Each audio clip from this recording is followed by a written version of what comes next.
or of the press or the right of the people to peaceably assemble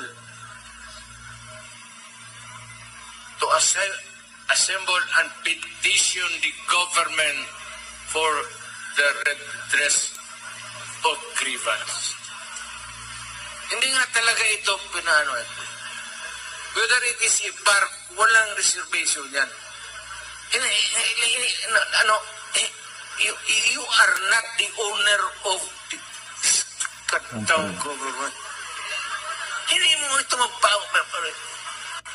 Huwag mo sabihin na, ito para lang sa partido namin, di sa oposisyon o kalaban, anak ka ng puta. Yun ang pang-revolusyon. Because if you suppress or oppress the people and you do not give them